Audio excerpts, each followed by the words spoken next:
Đừng dán BBS nếu xe anh em thuộc nhóm này. Có một điều thú vị là không phải chiếc xe nào cũng cần dán BBS anh em. Thậm chí xe của anh em mà thuộc nhóm này thì Phi nghĩ là anh em không nên dán BBS đâu. Anh em nghe lạ đúng không?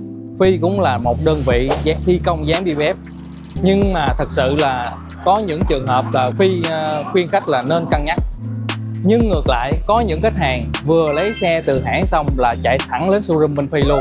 Cái điều quan trọng của người ta là quan tâm cái xe của mình luôn luôn bóng đẹp theo thời gian. Không phải xe đã chạy xước, mà có những khách hàng là người ta luôn quan tâm chiếc xe của họ luôn bóng đẹp và mới theo thời gian thôi anh em. Điểm khác nhau ở đây là mỗi chủ xe nhìn giá trị của chiếc xe đó như thế nào để chăm sóc và bảo dưỡng.